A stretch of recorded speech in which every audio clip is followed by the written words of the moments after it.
All right, hi everybody. Welcome to stream. I hope you're all having a wonderful Saturday.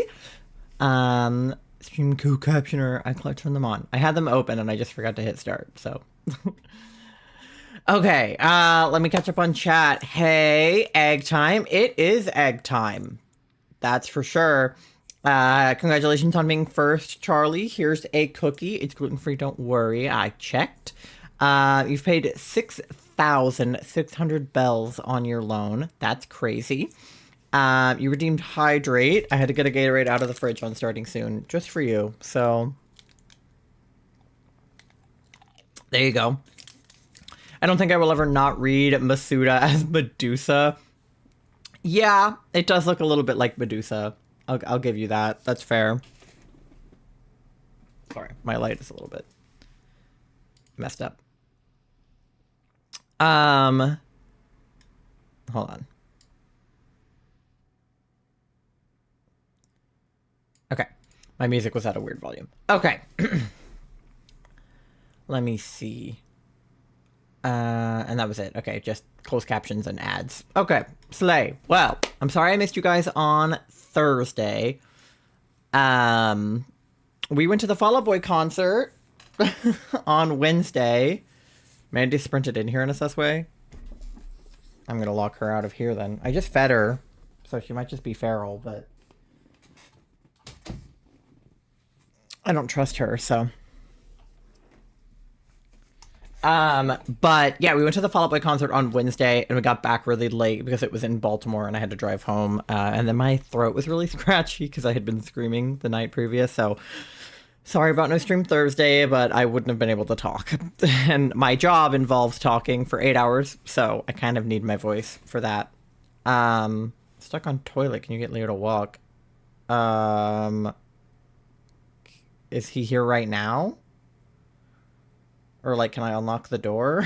Because I'm kind of live. I thought it wasn't till 11. He's here now? Okay.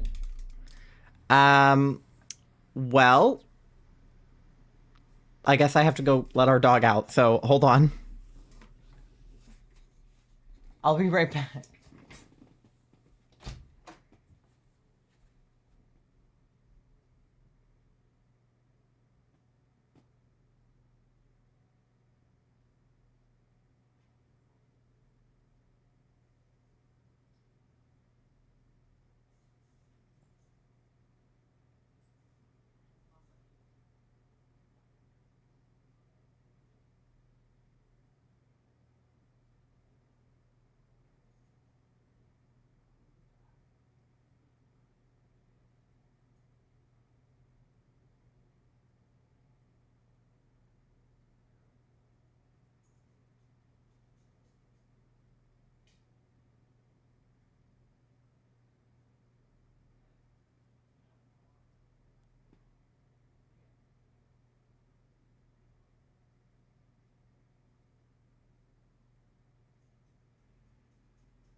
Okay, I'm back. Sorry.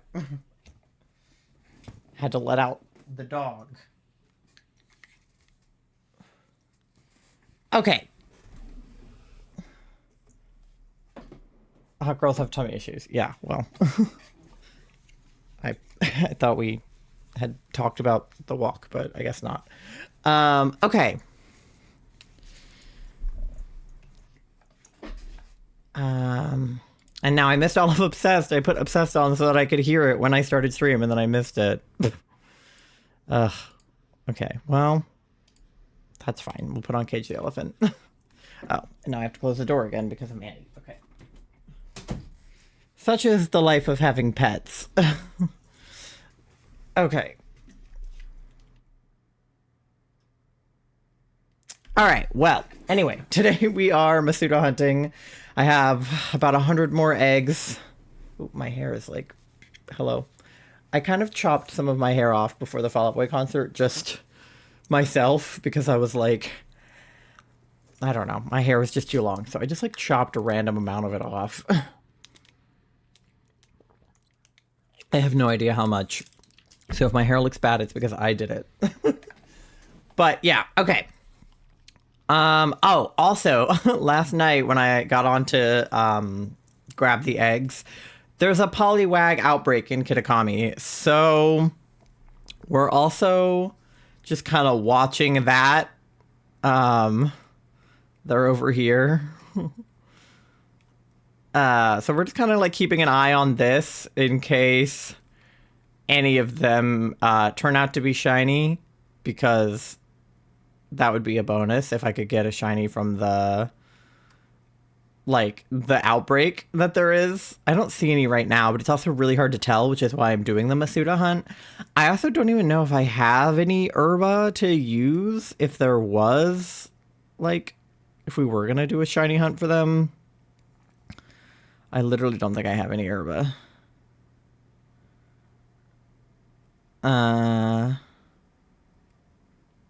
Yeah, I literally don't think I have any. So, yeah, I can't really, like, make a sandwich for these guys. I could do something that had, like, water and counter power and also egg power or something. But I don't know how to make a sandwich that does that. So, anyway, I'm just keeping my eye on the Poliwag outbreak just in case. But I've got eggs in my party, so we're just going to get to hatching. Oh, that's right. I started at 7:01 yesterday. Or not yesterday, last stream. I finished at 7:01 rather, so I actually should do 4 to start. How much money not 5. Oh, 69 cents. You know what that means. I don't have enough money for chicken nuggets. Thank you for the 69, Charlie. All right. So we'll just, I'm gonna hang out around these Poliwags, I guess. I just check on them every now and then. I guess I could just like picnic reset them every time I hatch the eggs. Just like picnic reset the outbreak, because there's nobody shiny right now. At least I don't think so. You can do the little thing to check on whether or not they're like marked and stuff now, but I don't think it works for like that guy's big, right? But I don't think it'll tell me if they're shiny, which is unfortunate because it would be helpful if it did. That guy's big too. That guy's marked, but I don't know whether or not they're shiny, which is not helpful. So anyway, we'll just hang out near it just in case. Maybe at least the existence of those Poliwags will help my shiny odds. I don't know. I don't know how it would, but at the very least, I am encountering extra Poliwags. All right, shiny number 1 of the day. I guess if we do find a shiny egg, I can just start hunting the outbreak without worrying about it. We'll see. All right, we got our first normie. To be expected. All right. Ah! I just wanted this item, but there's a bat and an owl in my way. Okay. Can I have this? Oh, now I have to hatch an egg first. Hold on. Okay. I know. But anyway, yeah, I put Obsessed on because Olivia Rodrigo released her deluxe version of Guts called Guts in parentheses Spilled. I'm like not in frame. What am I doing? Okay. Ditto's not in frame either. We got to put Ditto in frame. This is important. Okay. But yeah, she released Guts in parentheses Spilled with 5 new songs on the deluxe that have more or less never been heard except for Obsessed, which I had heard before. But I think she performed some of them on her tour without telling us. But I didn't go to her tour, so. Anyway, yeah. So I've been listening to Guts Spilled the last day, because it hasn't even been a couple of days. All right, we got another normie.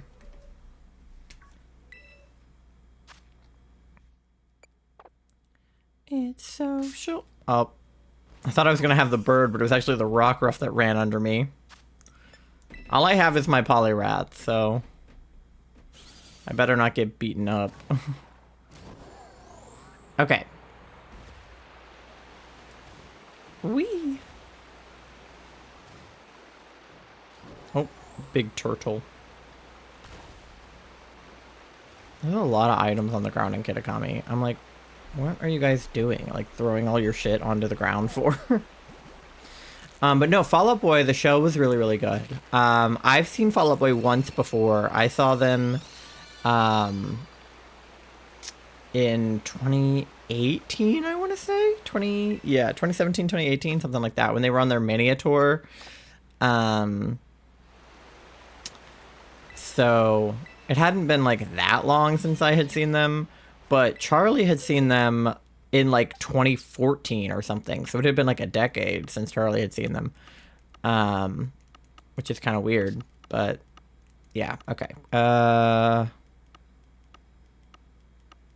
Do I have any? I don't have any holes. Okay. I'll just put these guys at the end then. And then this one too. Because I'm 1 egg over the number I'm supposed to have, I think. But that's okay. We just have an extra egg. Because I try to get like 100 of them when I do this, but I'm bad at counting. So I don't always get the right number of eggs. Okay.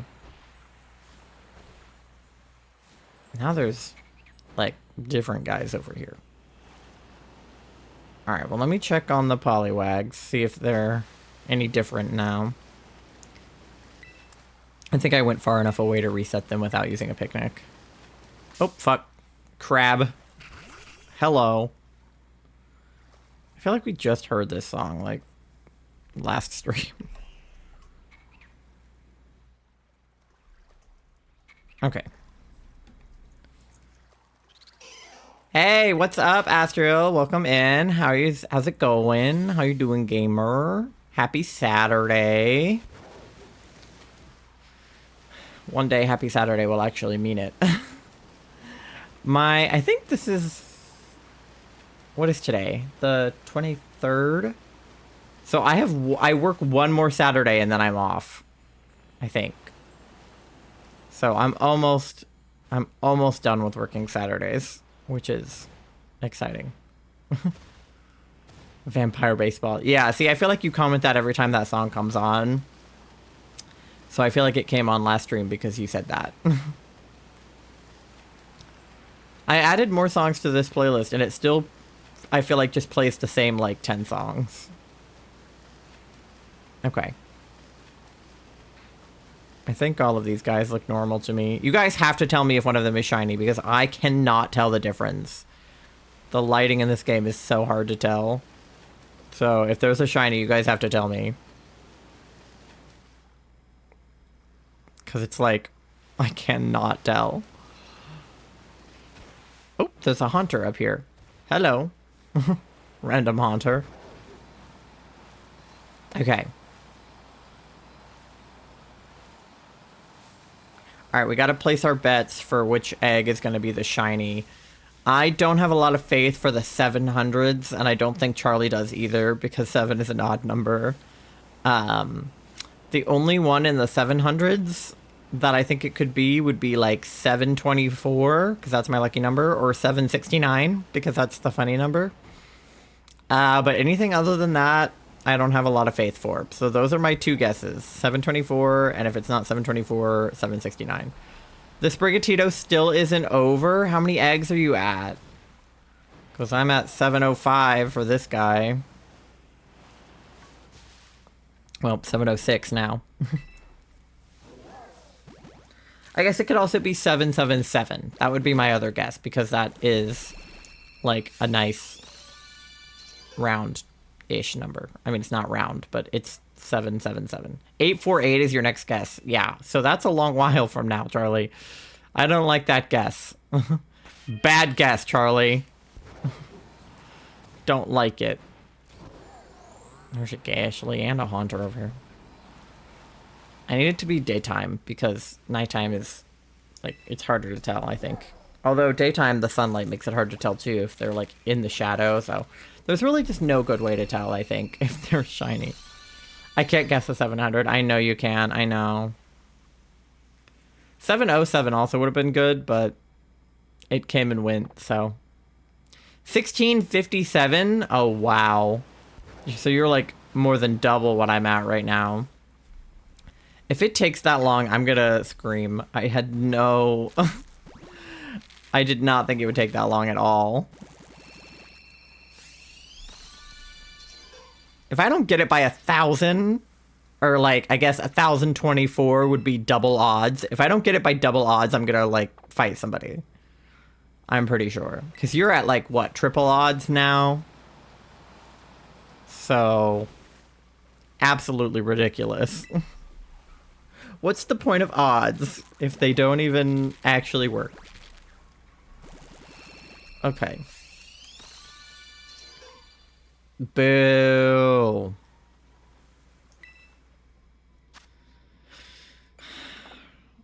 All right. Well. Whee.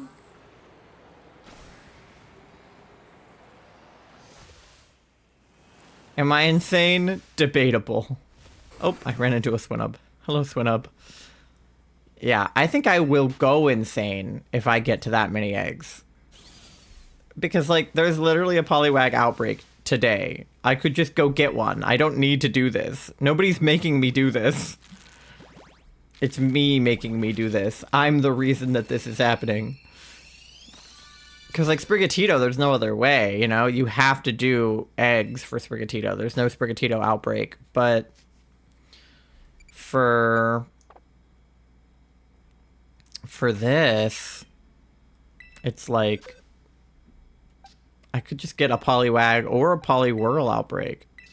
I have double the chances, and I still decided to do a Masuda hunt. Mostly because the outbreak hunting hadn't gone well for me. I really need a Poliwhirl outbreak rather than a Poliwag outbreak, because the Poliwags are the same color. The shiny Poliwag and the regular Poliwag, I swear to God, are the same color.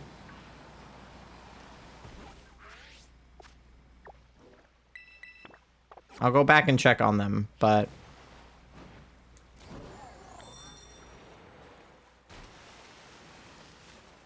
Wait, that's not my destination. It's further up.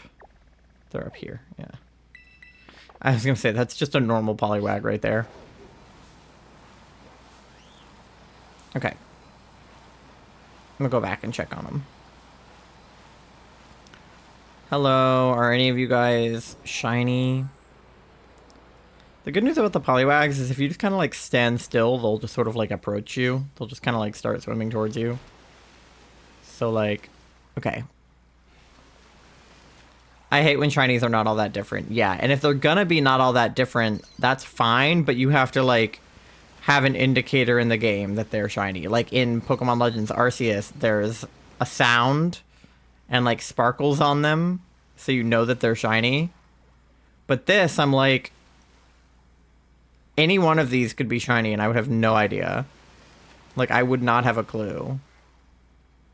You know? I have to see them, like, right next to each other. And even if they are right next to each other, there's still barely a difference. I have seen a picture of a shiny Poliwag next to a regular Poliwag in this game, And it was like, guess which one is shiny. And I literally stared at the picture for so long, and I had no idea. Oh, I could not identify which one was the shiny. So, my hopes are low for the Poliwag outbreak. That's why I think I need a Poliwhirl outbreak, because the Poliwhirl I can tell. He's a lighter blue, so it's like... Hello? Okay. I just realized that the next sandwich gets me to 1,700 eggs. Yikes. That's a lot. Oh. What the fuck? This game is so broken. What the fuck was that? But yeah. I think they all look normal, but I literally cannot tell to save my life, so... I don't know. Oof. Yeah, oof is correct. Oof for Astral's Sprigatito hunt. Yeah, there's also always like a Terra Poliwhirl right here, which I think is funny too. But yeah. These guys look normal, right? I can't tell because of the lighting, but I think they all look fine. I don't know. You guys have to tell me if you see one, because I definitely will not. Okay. But we got some eggs to... Oh, my God. I keep running over small guys. Please. Okay. Whee! I've got an Arbok over here. Try not to run over small critters, but they're small, so I can't see them.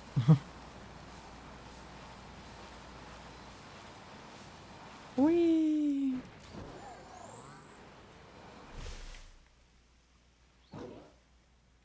Okay. Oh my God, there's a bunch of sea dots. Hello. Yeah, we also probably won't run into like a random shiny today because I'm just hanging out over here by these Poliwags. But also, normally the random shinies appear when Charlie has a guess. And Charlie guessed 848, which we probably won't hatch today, so... I don't even have that many eggs in my hand to get to that number. So... we'll see. Alright. Next one.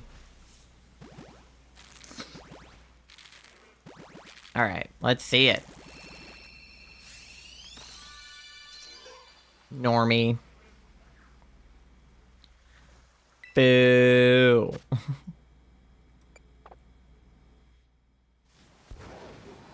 Okay. That's fine. We continue. What is this? Number 712? Okay. Nope. Normie. You got drunk. What if one of them was shiny? Don't you guys think that that would be cool? I am not cut out for the shiny hunt to go much longer. I had other things I wanted to do on stream. But now I can't do anything until I do this. Fucking normies, I know, exactly. I despise how seemingly close quad odds for the hunt is. Yeah. If you hit quad odds, that's disgusting. For it. I can walk. That guy sure can walk, I'll tell you that much. If nothing else, Furret can walk. That sure is Furret's talent. They can walk! Exactly, Charlie. What can Poliwag do? Poliwag, like, is just a ball with legs and a tail. Alright. Quad odds is 2048, right, because it's like, 512 and 512 is 1024, and 1024 and 1024 is 2048. Yeah. Hitting 2,000 in general is just too many. Hitting 1,000 on this hunt is too many for me. I did not expect it to take nearly this long. Oh yeah, I forgot to check genders. We got boys, we got girls. Yeah, good mix. Okay. Alright, well... 717 wouldn't be a bad one for it to hatch on. Oh wait, let me check the Poliwags. Where did they go? Over here. I like drive away from them when I'm hatching the eggs, and then I forget to go back and check on them. But yeah, I don't know. I really did not think this hunt was gonna take like half as long as it has. I have always gone under odds with like every hunt I've ever done. So I never really anticipated going over odds. And if I did go over odds, I didn't think it was going to be by much. Like if odds was 512, I figured I'd get it at like, 600 or less. But nope. Here we are at 715. Some of my friends can't tell, well, I'm extremely determined. I think it's determination. I think that's what I'm going with for myself, is that I'm just determined to get it, because it's not stupid, because it will happen. Like, it'll eventually happen. I think it would be stupid to try really hard at something and like go way over odds if like it wasn't going to happen. Like, you might not get a shiny, but like you will get one eventually. Like, that's how the game is programmed, is that if you see enough, you'll get a shiny one. That's how it works. So, like, stupid is like climbing Mount Everest, because you might not make it to the top. But actually, you probably won't make it to the top with Mount Everest, which is why it's stupid to climb it. But with this, it's like, you'll probably get one. It's not like Mount Everest where you're gonna die before you get up to the top. It's like hatching eggs. You just keep hatching them until you get one, Even if it's taking way longer than you anticipated, like it's happening for both of us. So, I think it's just determination and not stupidity. But I'm sure the people that climb Mount Everest think that they're just really determined and not stupid. But, there's also literal bodies on the way up Everest, and it's so cold that they're not even decayed. So there's just frozen bodies on the climb to Mount Everest. Whereas with eggs, it's like there's not like dead people that attempted the Sprigatito hunt and didn't make it, It's like, it's just for fun. And they can't retrieve the bodies either. Yeah, Mount Everest is fucked up. Don't ever look into that shit. They're, like, it's awful. They just... The number of people that die on the way up the mountain, I'm pretty sure is, like, more than the number of people that live. And they can't often identify the dead people, which I think is insane. Because if you were gonna climb Mount Everest, wouldn't you tell at least one of your loved ones, and then that loved one would expect you to come back, and if you don't, perhaps they assume that you've died? Like, yeah, the only bodies here are the normies Poliwags when this hunt is over. Literally. Yeah, once I release all of the Poliwags, I had to release some last night because my boxes were too full, and I felt bad about it, because I would love to keep all 700 of my Poliwags, but I can't. So, but also, hey, what's up? How's it going? Louis Crazy? I don't know if I pronounced that right, but how's it going, gamer? But yeah, like, the fact that some of the bodies on Mount Everest aren't identified is crazy. It's like, wouldn't you tell somebody that you were going up there and then, like, I don't know, send them a picture of what you're wearing, or, like, tell them who you're going with or what your plan is? Like, normally people take, like, a Sherpa with them or something, or, like, a guide. Everything all right? Shiny hunting 2 and Brilliant Diamond. Oh, really? What are you shiny hunting in Diamond? Charlie has that game. I have Pearl, Shining Pearl. I also attempted this hunt in Shining Pearl. Oh my god, my bangs are doing the thing again, where they split when I ask them not to. Hello? Stop. I have a cowlick right here on my head, so I always get my bangs to like split down the middle. I've been doing it for 4 weeks. Oh my gosh. Yeah, I don't know how long this hunt has been going on for. It's been a while. It's been at least a few weeks. But I've also only been doing it on stream, so like it's really only been like a few days that I'm actually doing it. But yeah. And then, yeah, like Charlie said, they can't retrieve the bodies on Mount Everest because there's no way to safely get them down. Like, helicopters and stuff can't really, like, make it up there with the pressure, and there's not really enough air, so it's like they just don't have the personnel to be able to get bodies down. And so there's just a bunch of unidentified bodies sitting on Mount Everest because nobody's claiming them or getting them down, which is awful. I just can't imagine wanting to do that. Like, I understand if you're somebody who likes climbing, that Mount Everest would be like the climb to do, because if you're someone who enjoys like regular mountain climbing, I understand that that would be a goal, but also at the same time, like,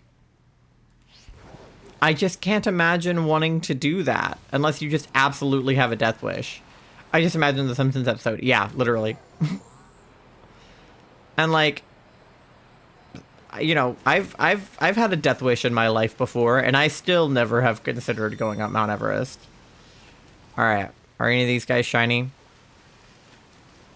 If you guys are just tuning in, I'm doing a Masuda hunt for a Poliwag, but I found a Poliwag outbreak today, so I'm just also checking the Poliwag outbreak just in case.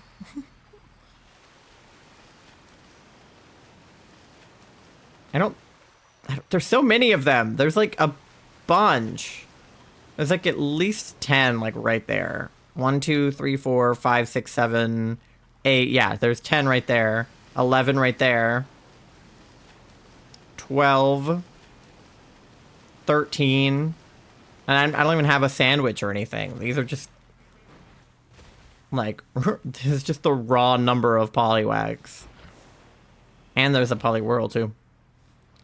But I think they all look the same as each other. That one looks tiny, yeah. Okay, well, I think they all look normal.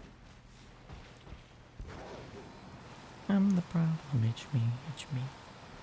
Hi. Oh yeah, but Fall Out Boy, I feel like I didn't finish talking about that. I like start a thought when I'm streaming, and then I think I finished it, and then I never did. But Fall Out Boy was really good. I hadn't seen them in like a few years, and Charlie had not seen them for like 10 years. But they did... What did they do? They did a lot of their older stuff, which I appreciated. They're kind of doing their own like Taylor Swift Eras Tour moment where they're like playing a bunch of their old stuff. And then instead of like surprise songs like what Taylor does, Patrick does like a piano medley, and then they do like a Magic 8 Ball song where they let a Magic 8 Ball decide what song they play. So we got Miss Missing You for our 8 Ball, and then for the piano medley, he did a ska song from a band that he really liked. One of the members had passed away recently, so he did a tribute to them. And then he also did $20 Nosebleed. So I feel like we got good quote-unquote surprise songs. And we had like ADA seats that were like complete nosebleeds. We were like so far away from the stage, but we could see really well, which was good, even though we were so far away. I watched a movie before about some people climbing Mount Everest and some of them died. Oh, I'm sure that some of them died. Like, because like I said, I think it's like you're more likely to die than to live. Like, they take groups up there, and there's always like, you know, some people in the group that come back and some people that don't. It's like, I feel like that would also be really haunting. The people that climb it alone are crazy. But if you were climbing it in a group with like a Sherpa or whatever they're called that help you up the mountain, for somebody in your group to die, I feel like that would be like, especially if you did live, like you live, you make it to the top of Everest, you make it back down, and then like somebody that you went up the mountain with dies, like, because it takes a while. Like I want to say it takes a couple of like days to make it up and down Everest. You know, it's not like a few hour event. Like it's a long thing. Survivor's guilt, literally. Yeah. Survivor's guilt is so real. I feel like a lot of people had that during like 9/11 and stuff. Because it's like you literally feel guilty that you lived and that someone else didn't, or like you almost feel like, you know, you didn't deserve to live, or that they didn't deserve to die, or, you know, it's like very complex thing. I feel like I was watching a play in a high school that was about like a school shooting, and survivor's guilt was one of the like the main themes in the play, because one of the characters stayed home from school the day that a school shooting happened. He like was homesick or something, and obviously he had no idea that there was going to be a shooting that day, but he felt so guilty for having stayed home, because like not only did he not die in the school shooting, but he also didn't have to experience it in person at all. Like he didn't actually have to be there while the people were being shot, which you would think is like a win, that you didn't have to go through that trauma, but instead you end up with the trauma of being somebody who survived when you very well could have been there, and you very well could have died, and you didn't, and like you come back to school the next day and your friends died, you know, but you lived. So yeah, that's rough. Yeah. That's rough, buddy. Because you would think that you would be so grateful that you survived and that you didn't go to school that day. And like, if you're a religious person, you might be thinking, oh, well, you know, God was looking out for me. You know, God is maybe even the reason I felt sick, or, you know, there was something in my head telling me not to go to school that day. You know, maybe you had the intuition, or maybe it was just random, depending on if you're religious or not religious. But for whatever reason, you didn't go, and you would think that you would be so happy and grateful that you didn't go, but instead you feel so fucked up and guilty that you didn't go, because, you know, all these people that you know died, and now you just have to live with that guilt. So there is like no winning in a situation like that. I should have died instead of them. Yeah, that's the thought process, is like, if I had been there, would I have died? And would maybe somebody else I knew have lived, is generally the feeling. It's like, what if I was, you know, sitting in front of the person behind me who got shot or something, you know? Whatever, stuff like that. I get it, but also it's like it's complicated, because you also probably do feel at least a little bit glad that you survived, but it's like just overcome with that feeling of guilt. It's like Charlie and I were watching this TikTok yesterday that I thought was just going to be like a silly, like, you know, kids say the darndest things type TikTok, because it was a little girl who, I think she was like 8 or 9 years old, and oh, I feel like that guy is teensy, right? Oh. I didn't mean to throw a ball at him, but he seems teensy, right? He looks teensier than those ones. But it was like an 8 or 9 year old girl. Yeah, he's teensy. Who, her mom, I guess, has like a horse. I don't know if they have a farm or what, but they own a horse.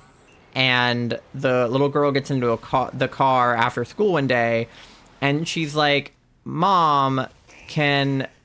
The horse's name is Salsa. I don't know why, but that's the name of the horse. And she was like, Mom, can Salsa be our classroom pet? Our teacher said it was okay as long as it's okay with you and with the principal. And obviously, like, a school pet or a class pet is supposed to be like a hamster or like a goldfish. So it's not usually a horse. And the mom was like, yeah, of course. Like, sure. The horse can be, you could also get a metal handlebar and beat the shooter to death. Yeah. Have you guys ever, I don't know if this is just a me thing or if other people do this, but when I was in school, if I would like stare off into space for too long, I would imagine a school shooter coming in, and what I would do in an active shooter situation, like would I throw a textbook at them, or would I, you know, where would I hide, or, you know, like whatever, like how I would escape a school shooter situation. Did anyone else have like, I don't want to call it a fantasy because it's not like I wanted there to be a school shooter, but I would just kind of have like a daydream, which was more of like a day nightmare, of if a school shooter came in, like what I would do. I mean, some of them end in like, I'm the hero and I saved everybody from the school shooter, but I would never save anybody from a school shooter situation. Absolutely not in an active shooter situation, because I am somebody who picks usually fight over flight. If I'm in fight or flight, I pick fight because I did like 10 years of self-defense and martial arts, and I have a 3rd degree black belt, and like, generally speaking, I can hold my own in a fight, but not against a gun. You know, like gun versus my fist, I lose, right? So, I don't know, but I would always be like, no, I would survive. I would totally get out of this situation. Similar to how in my head, when I go anywhere, I figure out in my head if where I can throw up if I need to. Oh, Charlie. Always thinking one step ahead, you know? If I need to throw up, where is the nearest place I can throw up? Keep in mind, I don't condone violence unless it's necessary. Well, I feel like in a school shooter situation, that is exactly where violence is necessary. If you can stop the school shooter by hitting them over the head with a metal bar, then, like, do it, you know? But anyway, the little girl with the horse. She was like, the mom was like, yeah, no, that's totally fine, because she hadn't asked the principal yet, and obviously the principal was not going to say yes to that. So, the mom was like, yeah, totally, Salsa can be the class pet, that's fine. My dad always said, in order, run, hide, fight. Yeah, that's probably what you should do, but my body says, fight, then run, or hide. But she was like, okay, but we have to convince the principal because I feel like she'll say no. And the little girl was like, yeah, I'm going to get all of my friends to go ask the principal also. Like, I'm going to ask her, and I'm going to have all my friends also ask her. And then the mom was like, well, you know, sweetie, like, usually when a large group of people all want the same thing, instead of all, like, asking individually, you can get a piece of paper and get everybody to, like, sign it, and that's called a petition. So she kind of, like, explained what a petition was to her, like, 8-year-old daughter. And then the 8-year-old daughter was like, yes, that makes so much more sense than what I was going to do. I'm going to start a petition. So she wrote, like, a little letter being like, we think Salsa should be our class pet. And, you know, she made a list of everybody she knew at school and, like, made copies of the letter so that she could give it out to all of her friends and make her friends go to their, you know, respective classes. She's friends with kids in different grades, so she was going to have her friends that are in different grades than her take it back to their classes and, you know, get other people to sign it. And I can't really run, so I'd probably hide first. Yeah, I feel like hide and run are kind of interchangeable, depending on the situation. Like, there's some where running would be better, and then there's some where hiding would be better. Depending on, like, if you're somewhere that you can run, or if there is somewhere that you can hide, because sometimes there's nowhere to hide, really, or sometimes there's nowhere to run. So, like, in a school shooter situation, there's not really anywhere to run unless you can get out the door. And even still, sometimes running out the door isn't safe because there's always the possibility of like a second shooter. That's what they always taught us in school. But anyway, she makes this petition, and this is all happening like before bed that night. And then in the morning, she's going to go take the petition to school and give it to all of her friends. And so she goes to bed, and then in the morning, she wakes up and she comes out of her room and she goes up to her mom and is like, you know, I've been thinking about it, and I don't know if it's a good idea for Salsa to be our class pet. And the mom was thinking, yeah, I don't think it's a good idea either, because I don't know exactly how I'm supposed to get the horse to and from school. You know, that wasn't really something that I had planned on doing. But she wasn't going to tell her daughter that. So she was just like, okay, sweetie, like, why did you change your mind? And the little girl said, because I don't think that you can hide a horse in a closet. So if there was a school shooter situation, I don't want her to die.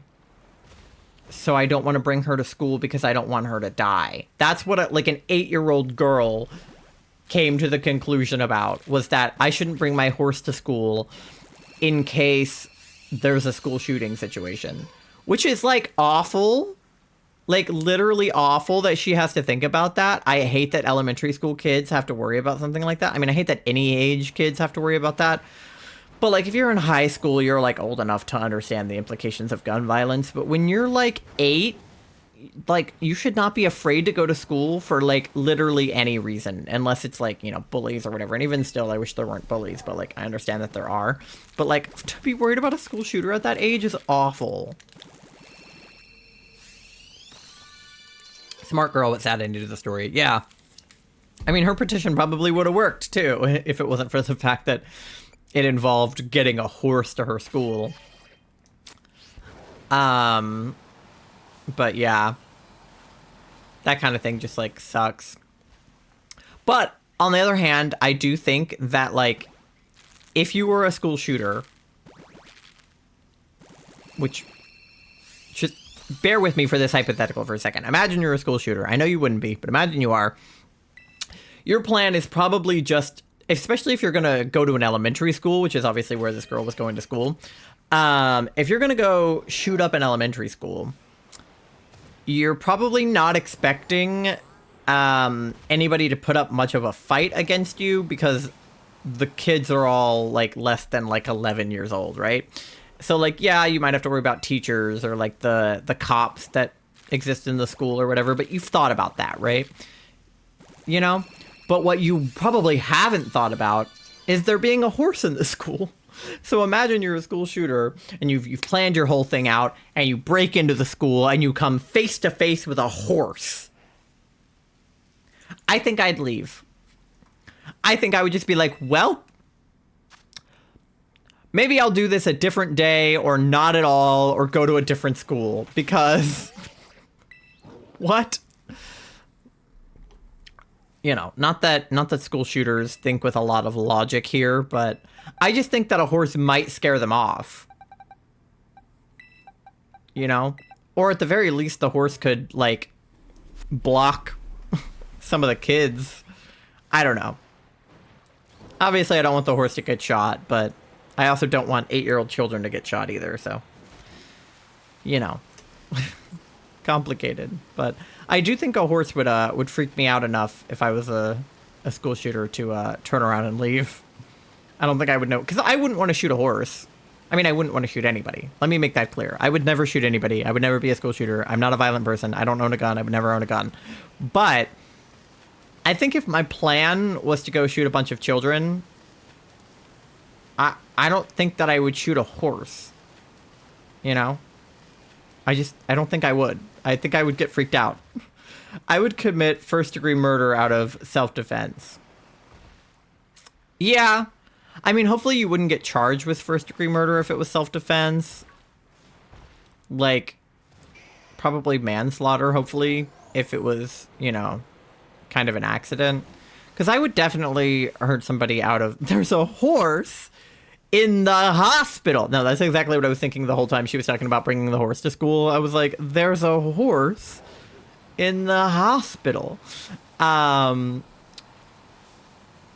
Because I also think that I would, in self-defense, kill somebody if I had to. Like, I would probably try to not kill them first, like, just knock them out or knock them down or get away from them. But, like, if I had no choice and I think it's either they're going to kill me or I'm going to kill them, I would kill somebody. If I had to. I obviously don't want to. Charlie would probably die first. Yeah. Well, like I said, I'm trained in self-defense. I've done, 10 years of martial arts. I know how to defend myself in a situation as long as there's not a gun. Even my karate instructor was like, if there's a gun, do not try these self-defense tactics, right? Like, if there's a gun, you get them to put the gun down or you get away from the gun. Like, you do not engage into a fight with somebody who has a gun. So if somebody is pointing a gun at me, I would not engage in self-defense. I would probably just be like, hey, buddy, don't shoot me, please. And if that doesn't work, distract them and run, Because it also depends on why they have a gun to you. Like, are they trying to rob you? I would just give them my money if they were trying to rob me. If they just want to kill me in particular, then, I don't know. Even if I knew how to defend myself mentally, I don't think I could. Yeah, that's fair. I think Charlie would feel too guilty about it. I probably would feel a little bit guilty about it, but I think in a self-defense situation, I would be able to be like... I would be able to, what's the word? Like, rationalize it after the fact. Also, just, like, go to therapy to deal with that trauma, but I would be able to rationalize it as I was defending myself, Or, like, if somebody was trying to hurt Charlie, I would absolutely kill them, because I'm not going to let anything happen to Charlie, so... Yeah. Charlie, what would you do if it was, like, somebody else? Like, if you had self-defense capabilities, if you knew how to, hurt somebody correctly, and somebody was attacking, like, your sister or me or something, do you think you would be able to kill them in that situation? Or do you think that you still just, like, don't have the capacity for that? Because I definitely have the capacity for it. If somebody was going to hurt Charlie, like, dead. And I wouldn't even feel that bad about it, because I would be like, no, they were trying to hurt Charlie, and that's, like, not happening. I think I would have a little bit more remorse if it was somebody trying to hurt me, just because I care less about myself than I care about Charlie, but... I think I could have the capacity to hurt them or knock them out. Yeah, I mean, hopefully that's all you would ever have to do in a self-defense situation. Like, nobody wants to have to kill somebody if that's not what they were planning on doing. Incapacitate them is the best, if you can. Like, I would probably, if I had the opportunity to, like, stab somebody, just stab them in a place that's, like, they're gonna be down, but they're not gonna, like, bleed out and die, Don't stab them through the heart, but maybe if you can get them in the stomach or something, they'll probably live through that, but I think it would be enough to knock somebody down if you, like, stab them in the stomach. Or, like, in the leg. But you'd have to be careful with the leg, because you could hit the like, what is it, the femoral artery? That'll kill somebody if you stab through that artery. But I don't know if I could ever kill somebody. Yeah, no, that's fair. I mean, hopefully nobody will ever have to. This is all hypothetical. Hopefully nobody ever has to kill anybody. Just because I think that I could doesn't mean that I want to or that I will, Also, I have no idea what would happen actually in the moment, right? Like, I think in my head that I would be able to do it, but I could in the moment chicken out. I have no idea. When your body's in that fight or flight stage, I mean, there's really no way to tell what you would do. Like, you might think right now you don't know if you could ever kill somebody, but if you had enough adrenaline going, one swift hit in the head would either knock them out. Yeah, exactly. Hopefully you can just hit somebody on the back of the head hard enough to knock them out. That would be ideal. Yeah, I don't know if it actually came to that, what would happen. Exactly. Because you could also attack somebody thinking or hoping you're just going to knock them down, and then you do, damage them more than you thought you were going to because of your adrenaline, and then they die, So, and in which case it's an accident, That's manslaughter. Again, it's... like, in a car accident, right? Like, if you are driving and somebody in your car dies, it might be your fault, but it's not because you wanted anybody to die. It's like, you just got into a car accident. So they don't charge you for murder for that, you know? But, yeah. Like I said, hopefully nobody will ever be in a situation where they need to defend themselves or they need to kill anybody. And then we'll never have to find out. But, yeah. Definitely what we think now could totally be different than what actually happens. Because I also have, like, really bad anxiety. So I might think, like, oh, yeah, I'm strong enough to knock somebody out if it came to it. And then the second it happens, I run, you know? Fight or flight is crazy. It could decide at any time if you're a fight or a flight. Because normally I'm a fight, but I could totally be a flight. How did we get here? I don't know. We ended up on school shootings after the Mount Everest conversation, and then we just ended up going down a rabbit hole of self-defense.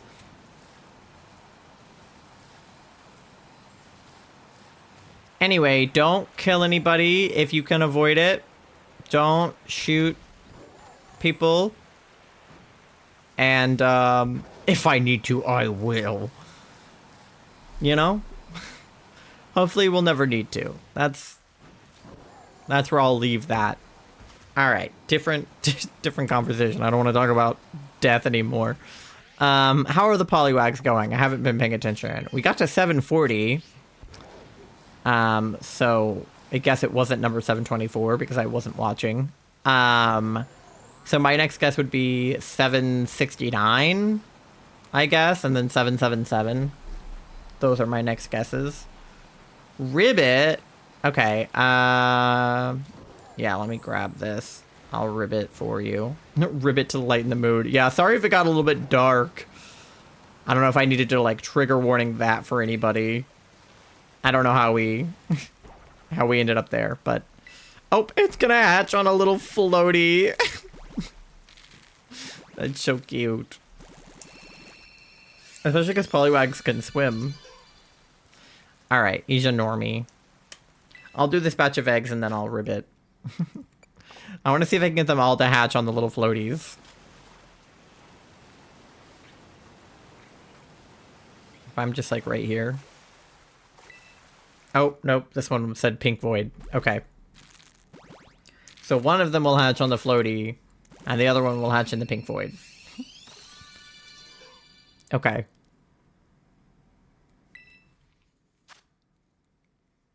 Trouble. Alright. Yeah, when Charlie saw Fall Out Boy, they also got to see Paramore with them, which is... I'm very jealous. We got to see Jimmy Eat World, which was a sleigh, because...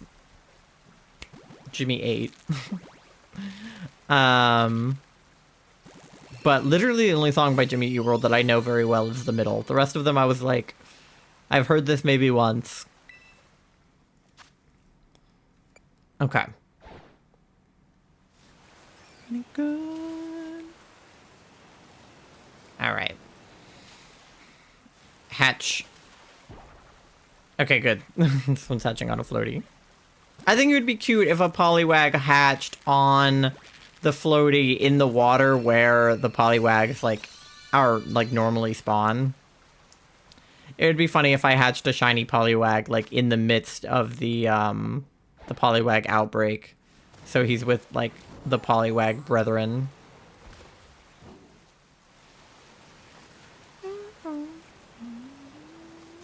Okay. Yeah! Alright, alright. 4 out of 5 of them hatched on floaties, so I'm happy with that. The little crab in the background. Oh, there's 2 of them. Little crabs watching. Boo, the normies. Alright. Well. Yeah, the polywags that aren't shiny are the real casualties from this hunt, is all of the ones I have to just release into the wild. That's why there was a polywag outbreak, because I released like 50 last night. Probably more than that. I think I released like 2 or 3 boxes, so like 60 at least. Okay. And now I will do a ribbit for Charlie. Hold on, we gotta go on to just chatting. Okay. Ribbit. Oh god, I like pulled down everything in my seat. Okay. Ugh. Alright, back to... Oh, now I ran over it. Oh my god. Okay. God. Alright. Speaking of the Poliwag outbreak, let's go check on them. Oh, excuse me. I had a burp. Let's go see if any of them are shiny now. Whee!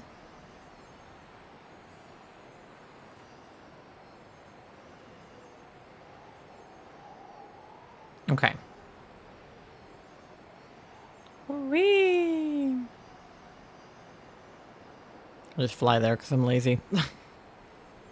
I think flying counts as steps in this game. I don't really know how it works. I think it counts though. Alright. Let's check on the Poliwags. Anybody shiny? Anybody? I like to think that Astro Funny Space Demon OC guy uses his axe for damage. Think Rudebuster if you've played Deltarune. I haven't played a Deltarune. I have it, and I've seen playthroughs of it, but I know what you're talking about. Okay. Are all you guys normies? I think they all look like normies, but with the light, it's so hard to tell because, like, that one could be shiny. I don't know. He looks lighter than the one next to him, but the other one is in a shadow. Like, oh, I ran into this one. Well, that one's a normie. Okay. I couldn't get away? Be for real. This guy has trapped me. Okay. I was like, really? I'm stuck here? Okay. Alright, and then the Poliwrath, but not Poliwrath. Poliwhirl is normal. Okay, I think everybody looks normal. I don't know, though. We've already decided I'm bad at this. They look exactly the same to me. 1, 2, 3, 4, 5, 6, 7, 8, 9, 10, 11, 12. There's like 12 of them right there. Alright. Anyway, let's hatch the next batch of eggs. We're almost at 750, so we're like halfway there.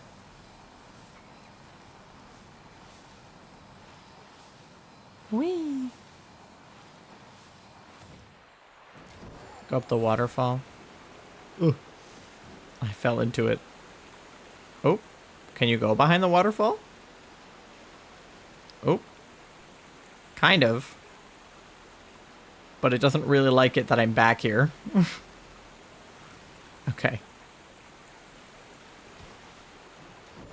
In Wizard 101, you can go behind the waterfall and there's like a secret door.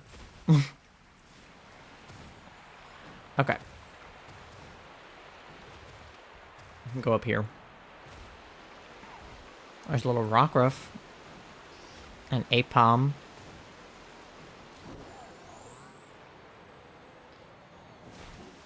It takes everything I got not to text and. Okay. Oh, I ran into a little guy. Oh, it's like a barb oak. Okay.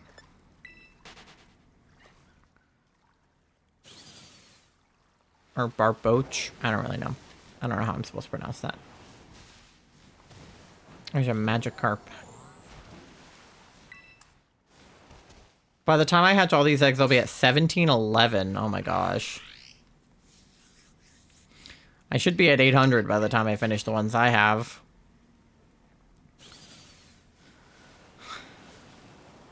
Whee!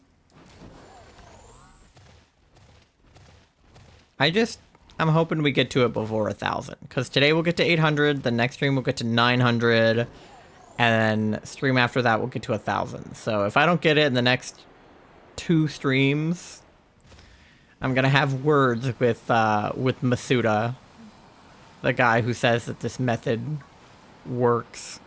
Oh, there's a Poliwag inside the cave. Hello. Just a little guy. What's he doing in there? There's so many Poliwags, I have to get one. Diamond ring for me. There's a Riolu.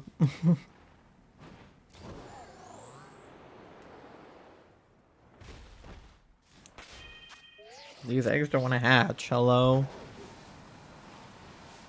There we go. I was gonna say, I was like, they have to hatch soon. Alright. Let's get to 750. Yeah. Typical. Alright, normie. Boo. Boo the normies. Alright. Yeet. Okay, and then after this, I'll run an ad, and we'll do the next 50. Kind of a perfectly timed ad. I hatch 50, do the ad, hatch 50 more.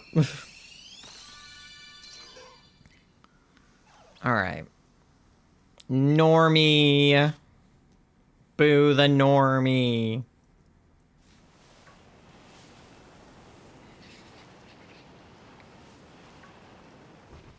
I like the little blue duck. He's cute. Because Psyduck, when he's shiny, is little blue duck. So I like that there's also just a regular little blue duck you can have now.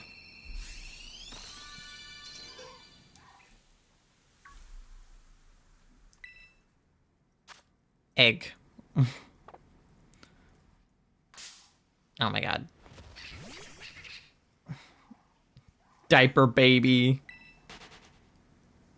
Vullaby is so weird. Such a weird Pokemon.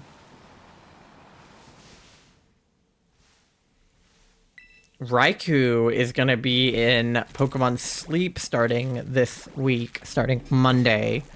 And you have to either use like a Raikou incense, or you have to get to Master 9 to be able to start encountering him.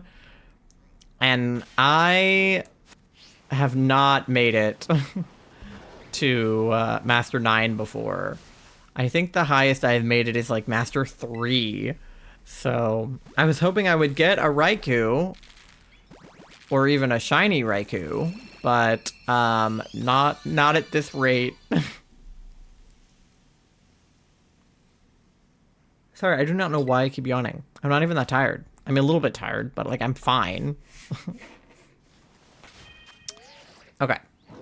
That was 750. So, I gotta run the ad, get a snack, get some water, do whatever you gotta do, go to the bathroom, and I will see you guys in like 3 minutes for the next 50 eggs. Okay, be right back.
All right, we're back. We've got 50 more eggs to hatch.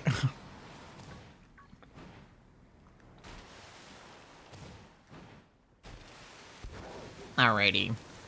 I also got a snack during the break, so if you see me eating, don't worry about it. Hopefully it'll keep me from freaking yawning, because I don't know what that was about. Alright, but we're getting close to 769. I gotta hatch like 20 more.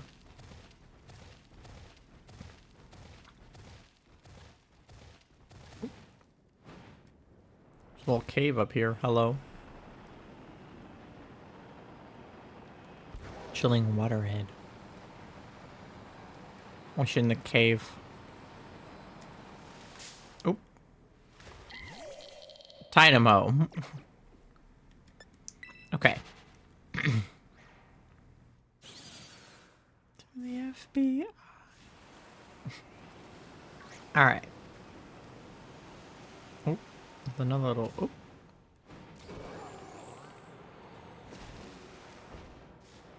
Oh my god, there's a Gyarados in here. Hello! My bad, sir. Oh, now there's a Snorunt blocking my path. Okay. There's some Whoopers down here. Sneasel.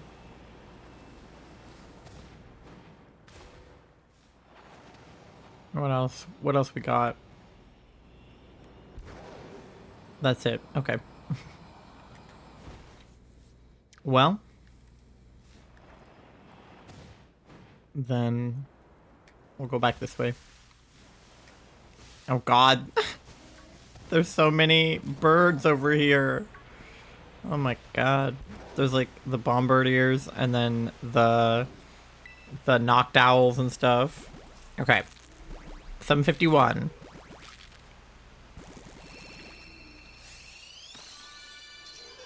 Boo the normie.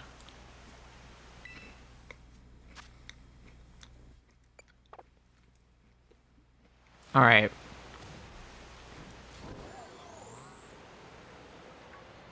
Whooper. Let's see. Where are the wags? They're over here. Okay. I was born a joker. They're releasing a new music video for their new song Next Semester soon. And after Overcompensate, I have very high hopes for it. I'm very excited. I don't know if I'll react to it on stream or if I'll do like a video or something, but I will definitely be watching it. Very excited. All right, we got number 752. What's it gonna be? Normie!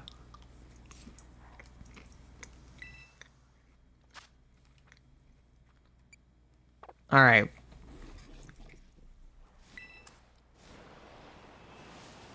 What else we got? Owls. There's so many owls over here. Oop. Snakes.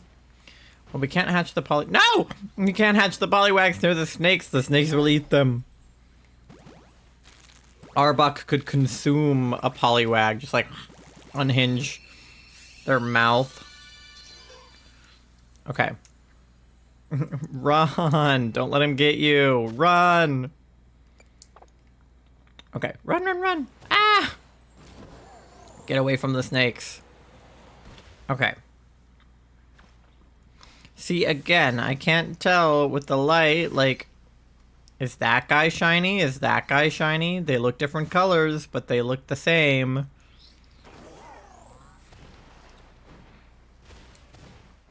This is why a polywag outbreak is impossible to hunt, because what the fuck? Oh, this one's gonna hatch inside the void. Okay. It's weird, it like starts out pink and then once it hatches it turns orange. I don't know what that's about. Either way, it's a normie, so boo, boo the normie. Okay. Whee.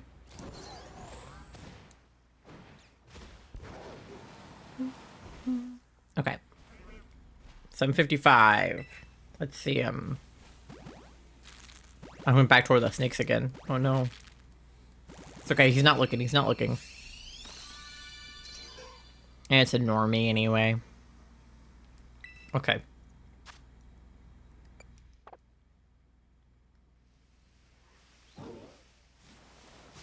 Okay. So that was all of that batch, right? Yeah. We got girl, girl, girl, boy, boy. Okay. Yeah, I don't know if I was checking before. A lot of girls. Okay. I was raised in the hood. Alright. We'll go this way.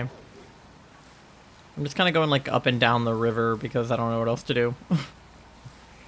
I want to stay close to the Poliwag outbreak, but it's also like nighttime and pouring down rain now, which it wasn't before, so I don't want to hatch them in the rain, but they're also Poliwag, so they'd probably like the rain because they're already wet. It's like if you're swimming and it's raining, it's like, what am I gonna do? Get out of the water? I'm still gonna be wet. Like, obviously if it's a storm, that's different because you could get struck by lightning, but other than that, I get how it works, but it is crazy that if lightning strikes just like the water that you're in, that you could get electrocuted. Like, it makes sense, but it's like super weird. I don't know. And like, how far does it go? You know what I mean? Like, because if you're in a pool, all of that water is obviously connected. So if lightning struck a pool that you were in, you would get electrocuted. But if you're like in a river or like a lake or like a pond or something, like, that's just like a big pool. But obviously, like, if I'm in the ocean, the ocean is large. Like, if I'm in the Atlantic Ocean and I'm off the coast of North Carolina and lightning strikes in South Carolina, I'm not going to get struck by lightning because I'm too far away. So, but that's all the same water, is it not? All of the Atlantic Ocean is the same water. So I guess my question is, like, how far does the electrical current go or something? I don't know. Does that make sense? Astral redeemed ribbit. I will ribbit after these eggs.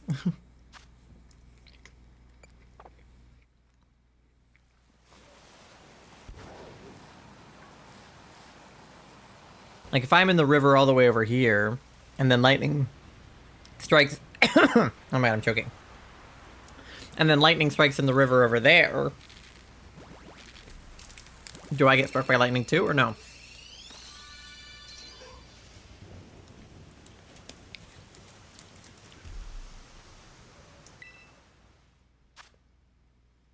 And, like, if I was in a pool, hypothetically, how big would the pool have to be before... You know, because obviously, like, pools are usually, like, a pretty standard size. But what if it was just, like, a really, really big pool? Like, how big would the pool have to be before I'm far enough away that I'm not going to get struck by lightning?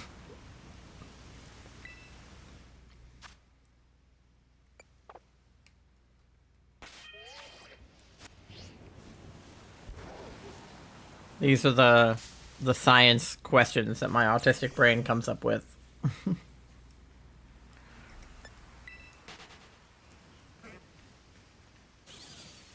Okay. And then also, you're safe from being struck by lightning if you're in a car. which is hilarious because a car is like a giant metal box, and you're not supposed to be near like metal if it's storming, because metal will get struck by lightning, and you could get struck by lightning if you're touching metal. And I know that it's because cars have tires, and the tires are rubber, so that like cuts off the current or whatever. But like, if it strikes the top of the car, wouldn't it get to you before it gets to the tires? I don't know. I know that there's a physics answer for this, and I could just Google it, but these are just the kinds of things that my silly little brain thinks about. I'm like, how come sometimes you get struck by lightning and sometimes you don't get struck by lightning? My neighbor, when I was a kid, he lived, like, I think across the street from my parents' house, got struck by lightning when we were kids. And he lived, but he's, like, kind of fucked up now. Like, I think he has, like, back problems now because he got struck by lightning. But I have a ribbit that I have to do, so. Ribbit. Okay.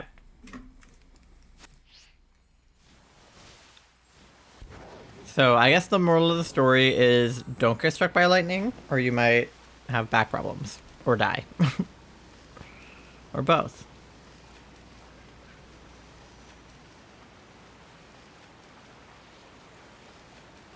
The odds of you getting struck by lightning are pretty low, I think. Unless you're like in a pool while it's storming. But just like walking around, you shouldn't get struck by lightning. But you can. Which is weird.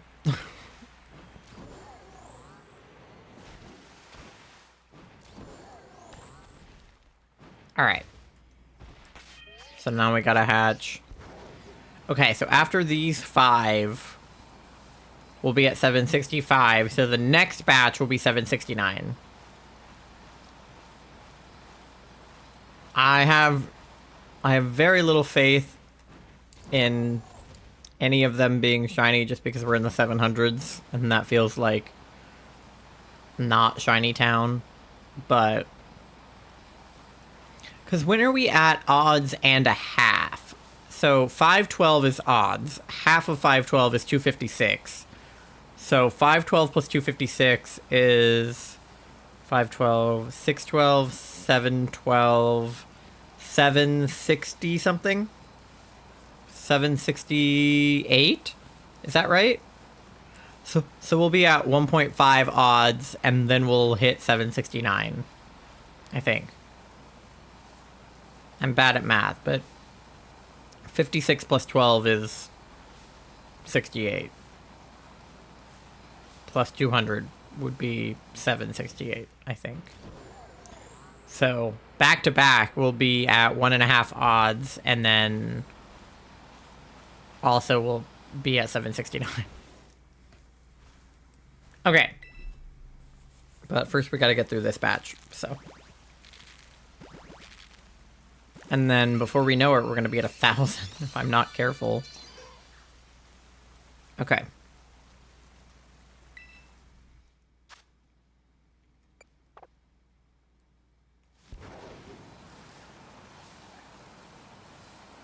I love Conan Gray.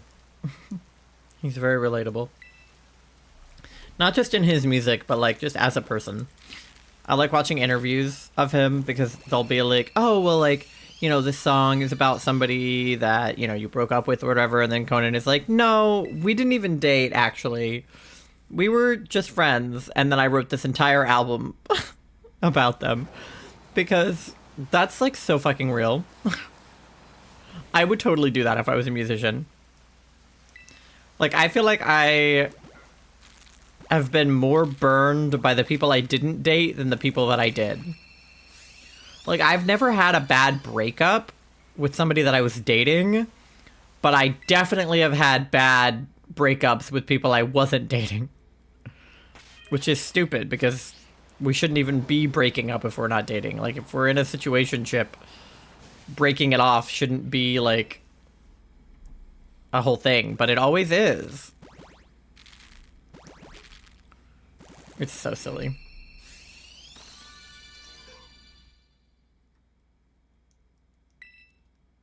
Because, like, I mean, granted, if Charlie and I broke up, it would probably be pretty bad. Not because I think that we would, like, break up and be, like, hating each other, but if Charlie and I broke up, that would just be, like, so sad. Like, we've talked about it before. If we broke up, we would just both, like, cry our eyes out for days, weeks, months, even, you know? Just because Charlie and I are so close that, like, the only situation where I can imagine us breaking up is just like, going back to being friends or something. Like, just deciding that, like, we don't want to be, like, romantic with each other anymore or something.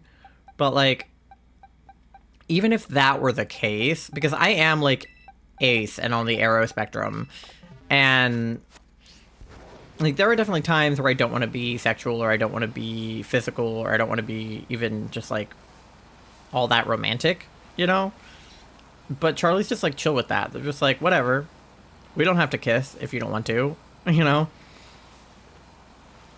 Like, I feel like if I, for some reason, felt like I needed to, like, be in a QPR with Charlie instead of just, like, a romantic relationship, I feel like they would just be like, okay. Like, I feel like it wouldn't even be a big deal.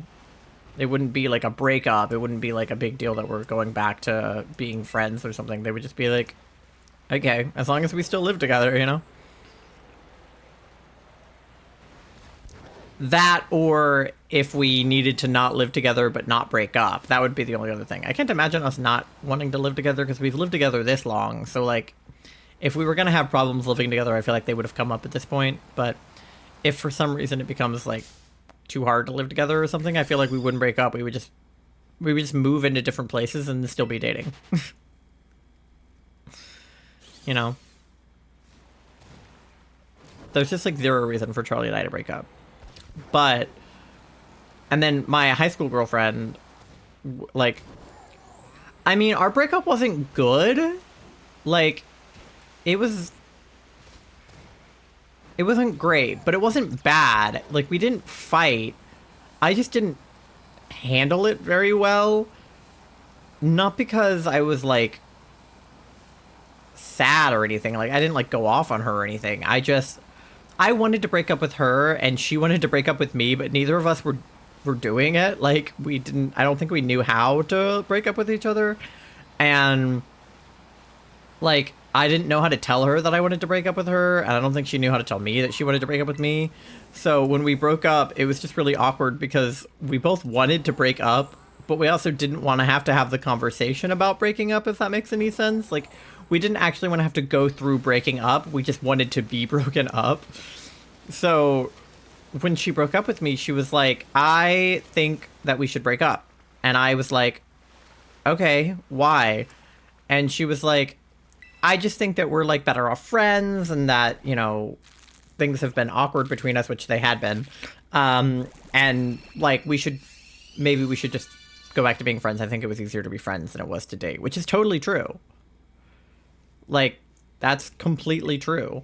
We were good friends, and then we started dating, and then it got really weird, and I think we were always better off as friends.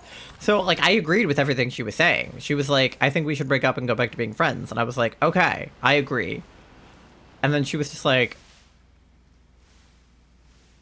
okay. And I was like, okay, well, like, see you later.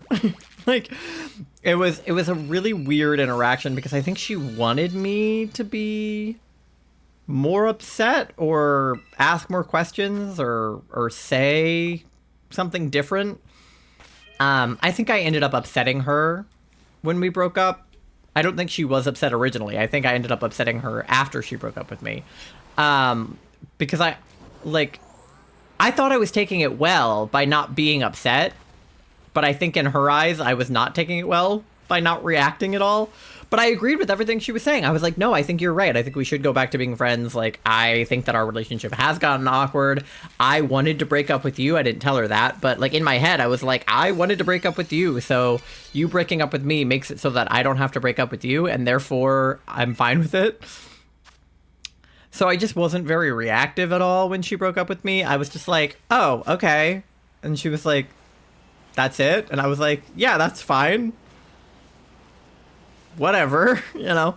It was like a very, very low-key interaction, and I don't know if she, like, wanted me to be more upset, or I don't know. But, like, I don't think that she, like, wanted me to be sad or anything, but I think she maybe expected I was gonna be like, no, don't break up with me, you know, or something. I don't know. I don't know what she wanted, but like we've talked about it now, and like looking back on it, I probably should have said something other than what I had, but I don't know. Probably the most autistic reaction to a breakup ever is just to be like, okay, if you want to break up, then we should be broken up. Like, I don't want to be with somebody who doesn't want to be with me, and I didn't want to be with her, so I was like, why would I put up a fight, I guess?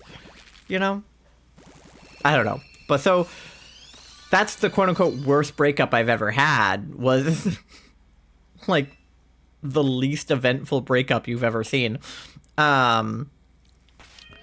But the way worse breakups I've had were with the people that I wasn't dating. I was in like a situationship with a guy in college, and like that ended way worse than my relationship with my girlfriend, who I had been dating for 6 months. Like, we had been in a situationship for like, I don't even know, maybe like a month tops. And like, he just, the way that he handled it and the way that I handled it was bad. So when we quote unquote broke up, it was like, we're not speaking to each other for a while because I was pissed at him, and I don't know, he was weird about me. I don't know if he was mad at me or what. I think he was a little bit mad at me, but that was like a pretty bad one. And then I have I have a video coming out actually, sort of that covers this a little bit. But when I was in middle school and elementary school and high school, to be honest, my best friend B and we had a really bad friend breakup at the end of my like 8th grade year. Oh, big stretch. Okay. Big stretch. Everybody stretch up to the sky. Stretch your back. And then stretch down to your toes.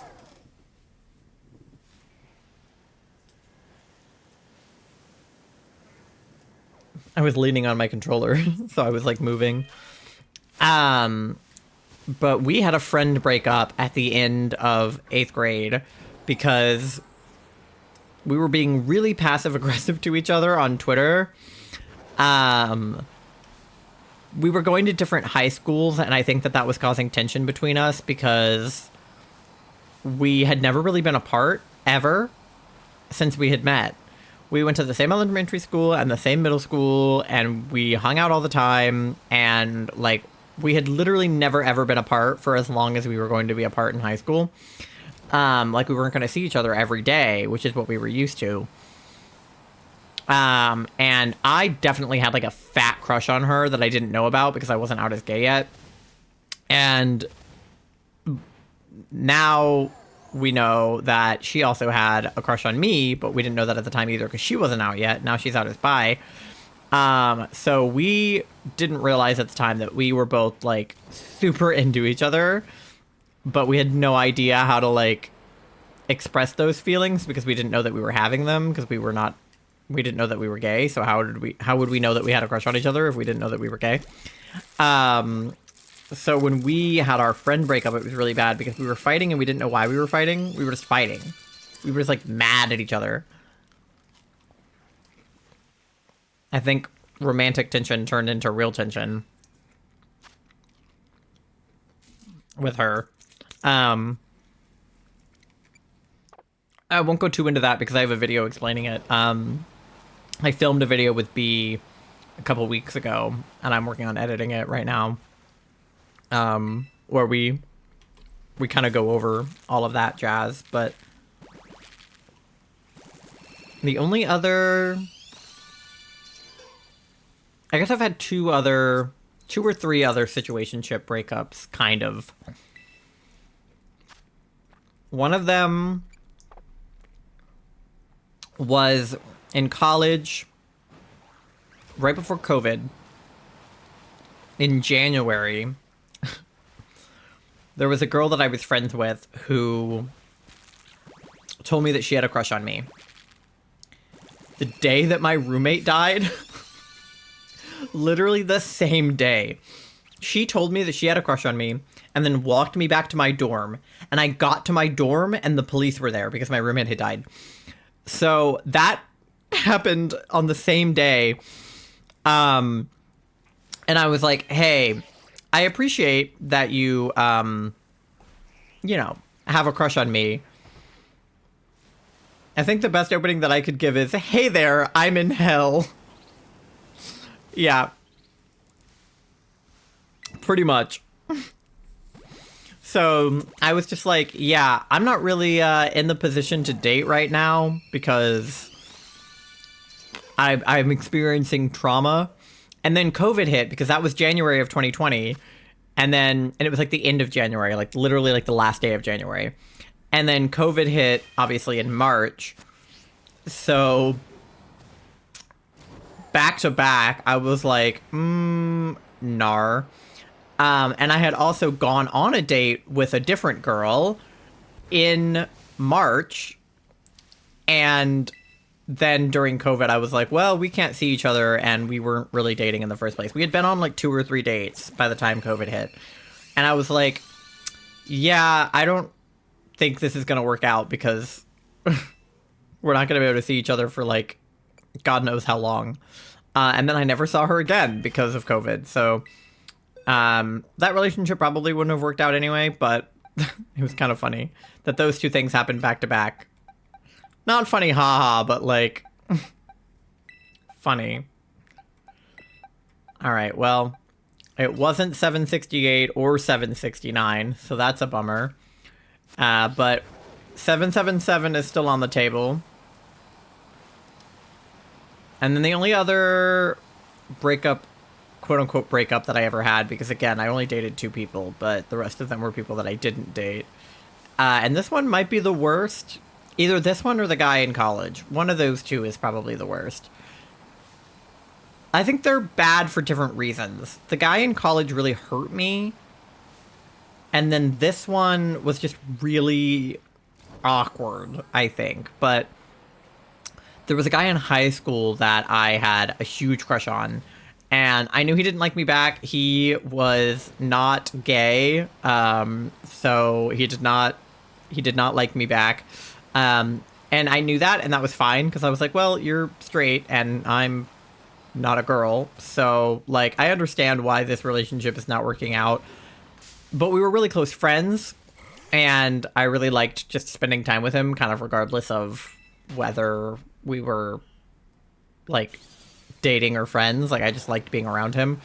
And then I started dating my girlfriend, the one that when she broke up with me, I was just like, okay. That girl, I started dating her, and he had been dating a girl, and then they broke up, and then I started dating my girlfriend. So we were really never single at the same time. He was dating a girl, or I was dating a girl, kind of during our friendship. So, like, when I had a crush on him, he was dating somebody, so it's not like I was going to tell him, because, like, he was straight and dating a girl. So, like, I don't know. It's very complicated. I can't get into it. But all of this is to say that toward the end of my relationship with my girlfriend, he was like, I love you. And I was like, what? Because he had told me that he was straight and that he wasn't attracted to me, and that, like, we were better off as just friends. And he had been dating a girl, and then I started dating a girl, and I thought we were fine just being homies. And he was like, I've thought about it a lot, and actually I love you. And I was like, oh, wow, okay. And this was also right before I graduated, because he was not in the same grade as me. And I was dating my girlfriend senior year. So this was like, I don't know, this was like March or April of senior year. And I graduated in June. And I was like, we're going to go to different colleges. Like, we actually ended up going to the same college, but I didn't know that at the time. So I was just like, what are you doing? Like, why are you telling me this right now? And he was like, I just wanted to tell you, before you graduate and I don't see you. I just wanted to let you know. And I was like, okay, as much as I appreciate that, what the fuck? And then we just ignored that happened for like 2 years because I could not process that information. And we stayed friends the whole time, and it was like totally normal. Okay, it wasn't 777. Like, it was really awkward, but we stayed friends anyway. And then we just like on again, off again talked for like all of college. I haven't spoken to him in a while, but I just thought that was so fucking funny. Like, I didn't think it was funny at the time. I think it's funny looking back on it now, but at the time I was like, what the fuck? Because it was like the worst timing. He was like the worst timing. You know, it's like when they're like right person, wrong time. I don't think he was the right person, but at the time I think I did think that. So, like, for him to, while I'm dating my girlfriend, be like, hey, I actually have feelings for you, and have for a while. I was like, this is... how could you... like, how could you? How could you not figure that out earlier? You know? So, that was really funny. It's actually really similar to what happened with the guy in college, because he had feelings for me, and he didn't tell me. And then I developed feelings for him and didn't tell him. And then I did tell him, and by the time I told him, he had already gotten over me and didn't have feelings for me anymore. And I was like, you've got to be kidding me. I was like, if you had told me that you had feelings for me when you had developed them, maybe we could have talked about it. But instead, we just both decided not to tell each other until it was far too late. But he was also not in the same grade as me, so he was graduating and I was still in college. I think I was a sophomore when he was a senior. I was like 19 and he was like 22 or something. So that relationship was not going to work out for a number of reasons. I'm actually very glad that it didn't. I wish we had stayed friends, but like I'm glad that did not work out. Because I ended up with Charlie, and I'm happy with Charlie. But that those two things back to back really threw me for a fucking loop. Hi, Ava. Thank you for the bonk. I was just going over all of my relationship lore. Every pretty much relationship or non-relationship I've ever had. Because I was talking about how I feel like breakups with people that you aren't dating are like worse than the breakups with the people that you are dating. I've had worse breakups with people that I was in like a situationship with than like people that I was actually dating. I love doing that. Just like going over all of your lore. They def can be. Yeah. Well, because what I was saying is that I've only ever dated 2 people, but the breakup I had with my first girlfriend, it wasn't great, but it wasn't bad. Like, it was just really awkward. Like, I just didn't take it very well, but other than that, it was fine. But the breakups I've had with, like, people I was in situationships with have been, like, screaming at each other, you know? Like, so, not in your experience? Yeah. I mean, that's fair. What's the worst breakup you've ever had, Ava? Give us that lore. I don't think me and you have ever swapped lore. We definitely need to do that sometime. We definitely should. I had to get my cat out of my dog's cage. Oh my. Plus, I'm in love with you. Exactly. Yes, Ava and I are in love. That's true. So I feel like good to know each other's lore here. I already played Overcompensate. Hello? Why is it happening again? Okay. We've got 20 eggs left. Please, can we get it before 800? What was your cat doing in your dog's cage? Our cat would never. Our cat would not be caught dead going anywhere near our dog's crate. Like, I guess if he's not in it, maybe. But even still, I don't think she wants to have anything to do with him.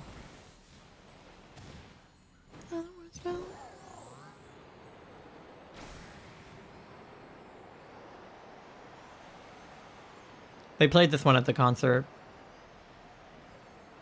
I love this one. Alright, you guys see any shiny Poliwags? I still can't fucking tell the difference.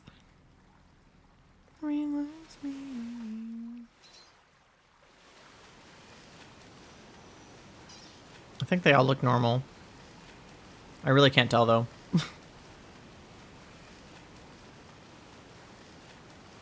My worst breakup was with my longest partner Sam from end of high school when I broke up with him right after I ended therapy. Oh no. Right after you ended therapy is rough. I also had a situation happen right when I was ending therapy. I wasn't ending therapy intentionally, but my insurance switched over and my therapist didn't take my insurance anymore, so I just never found a new therapist because I'm lazy. And like right at the time that I was ending therapy and my insurance was switching over, this girl that I knew, we weren't like friends really, but I thought we were, or I thought we might be becoming friends. I met her like online. Oh, I meant a single session, not in general. Oh, okay.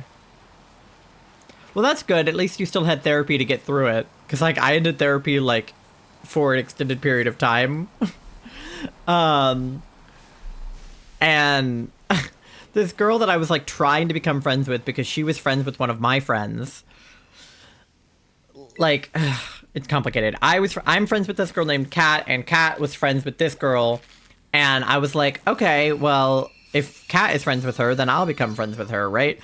And so I tried to become friends with her, and she hated me, and I didn't know that. So she screamed at me one day, because of something that happened, and she was like, never talk to me again. I'm blocking you on all social media. I never want to hear from you again, ever. You're the worst, and I hate you. And I was like, oh, okay. And that happened literally, like, right after my last therapy session. And I was like, oh, okay.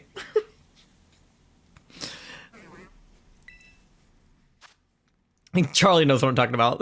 Charlie knows the girl that I'm referring to. And I'm like over that now. That girl was a bitch, obviously, to say that to me. But I was like, I didn't do anything. Like, I was just trying to make a friend and obviously did not do a very good job because she hated me. But anyway, yeah, that's why I don't make friends anymore. Okay. Oh, yep, Charlie and 8 are here. The homies. I don't know, this isn't the first time either. This isn't the first time that your cat has gone into your dog's cage. That's so funny. Is there something like cozy in there that your cat like wants? Like, is there like a cozy bed or something? You don't need friends. Exactly. I literally have exactly 2 friends, and that's all I need. I have Kat, and I have Ava. How much money do you have? Oh. 69 cents. You know what that means? I don't have enough money for chicken nuggets. Why would I need more friends? A lot of my friends are at PAX right now, and I'm experiencing major FOMO because I wish I could be there, but it's expensive and in Boston, so I guess, yeah. Otherwise, I have no idea why a cat would want to go in there. I don't know.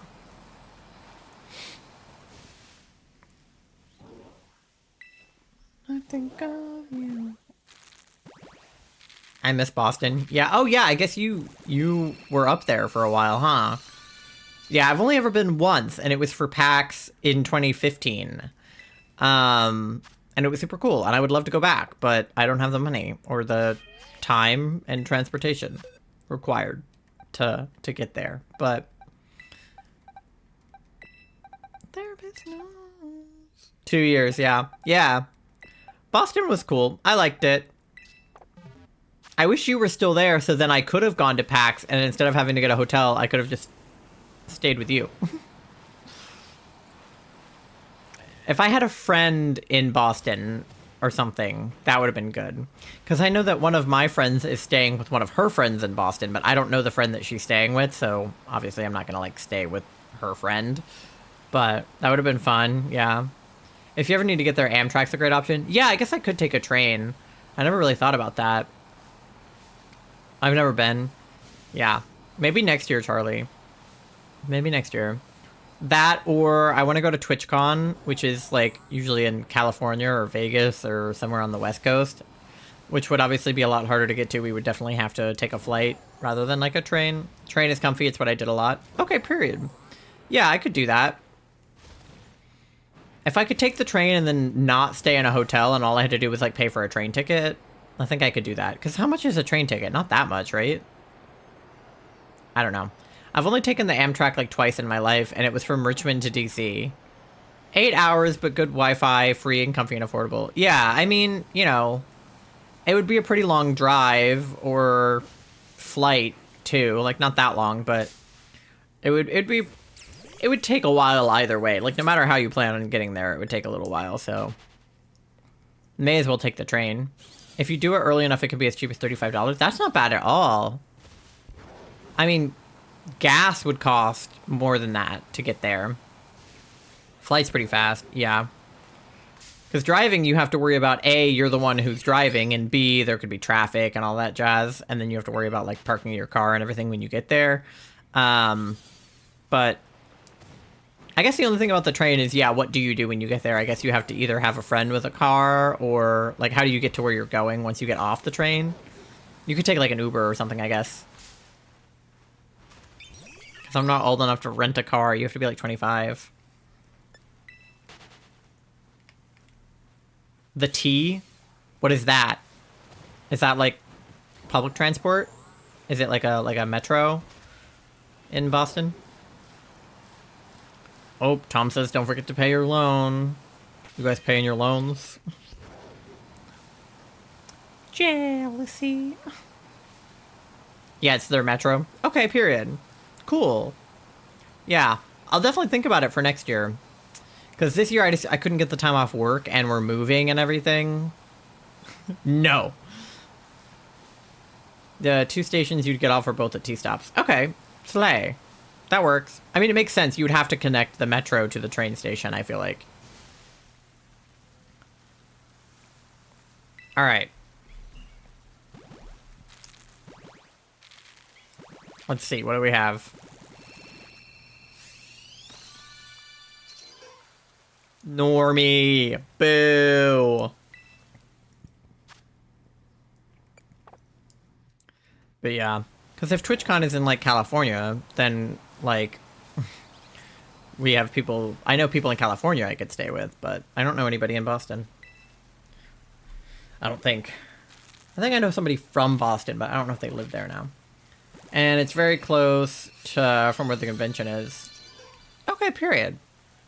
What if I like being in debt? That's fair. It's very valid. I'm still very much in debt on my Animal Crossing island because I got the last house upgrade, so why would I pay for it? He already upgraded it. Why would I pay for it?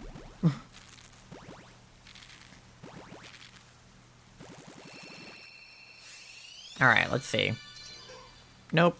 Normie. Boo.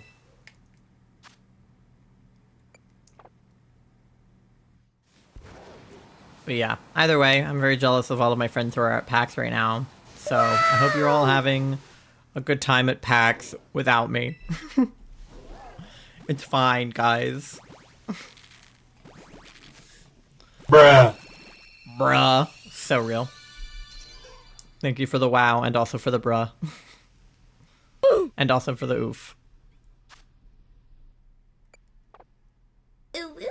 And also for the ooh-woo. Alright. One more egg, and then we're at 790. Only 10 more after this. I swear to God.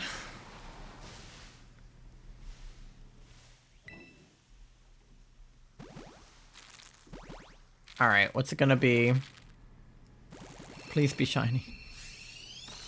So that I can stop No. I'm sick and tired of these normie polywags. What's up, Mirage? How's it going? I hope you're having a good Saturday. We're at 790 eggs and still no shiny, so that's how I'm feeling. Alright. Next batch. Thank you for the lurk, Ava. My brain is so fried. Why? I mean mood, but why? My brain is also absolutely fried right now, so I feel that. Oh, I feel better now. Oh, go. Just too much thinking. Honestly, that is such a mood. I feel like with ADHD, my brain is just constant. I tried to go around you. My brain is just constantly thinking, regardless of if I want it to be. Like, I'm always thinking about something, even if it's like something I do not want to be thinking about at all.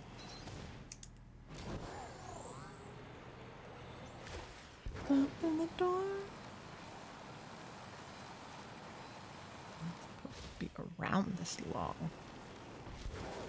Alright, do we think that we're gonna get a shiny before we get to 800? Or are we gonna go over 800? Because I know Charlie's guess is 848, so their team over 800. It's just an internal sensory overload. Oh my god.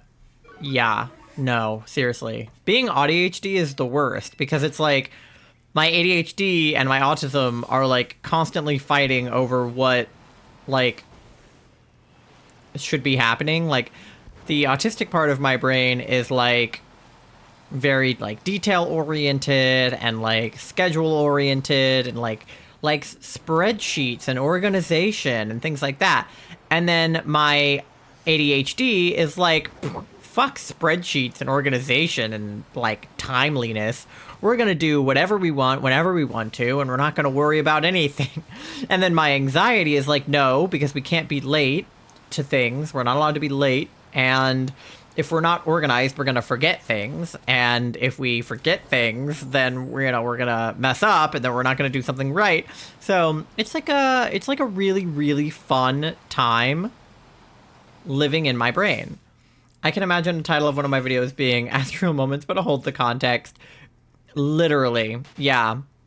I love blooper reels. I think that they're one of my like favorite types of things to watch. It's just like people, like, whether it's like a blooper reel because it's like actors in a TV show messing up their lines, or it's just like compilations of like streamers when they like mess up words or they do something stupid in the game, or, you know, just like general fuck ups. I love compilations of fuck ups. Because it's funny. Like, when it's people fucking up about, like, things that don't matter. Not when people are actually, like, messing up something important. But, like, just doing something stupid. Absolutely, yeah. Like, you know, actors messing up their lines. That's one of the funniest things. Because it's like, I am an actor, and I mess up my lines all the time. So, it's like, it's relatable. I like stuff like that. My best friend's clips were from me. Yeah, it's funny. I did my own channel trailer because I went to film school, so I know how to edit stuff. And I also did Charlie's channel trailer because I went to film school and know how to edit stuff, and they didn't and don't. So I was editing Charlie's channel trailer, and I was going through all of their clips on their channel to see like which ones were the best. Just full of quotes that can be taken out of context. Yeah, no, exactly. And I went through Charlie's clips, and a lot of the moments that had been clipped in Charlie's streams were me doing something, not them doing something. Like, it was when we were playing Overcooked, and I would, like, set something on fire, or, you know, something like that. Like, the clip wasn't even because of Charlie, it was because of me. Like, Charlie had their own funny moments, and I used those in the trailer, but I just thought it was funny that, like, a good few of their clips were just me being stupid, but on their stream. I love stuff like that.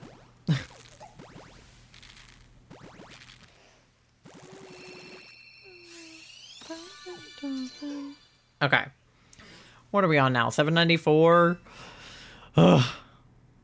I'm definitely starting to feel like we're gonna go over 800 with this. Like, I sure hope that the like 5 eggs I have left are shiny, but not all of them, just like one of them, but I don't know. All right, come on. 795. I feel like that's a good number. It's not 800. Ugh. Everybody wants to change the world. Everybody wants to change the world. All right. Well, we got girl, boy, boy. Okay. All right, yeah, so I do have a few extra eggs because I'm not good at counting. But, this will be the last 5 to 800. And we still have this goddamn Poliwag outbreak over here that I haven't seen any shinies from either. I was hoping for a double shiny today. I was hoping that the Poliwag outbreak would combine with the shiny eggs and we would get 2. Oh, 1 second, hold on. I dropped something on the fucking ground. Oh. Okay, get on the land, hold on. Okay.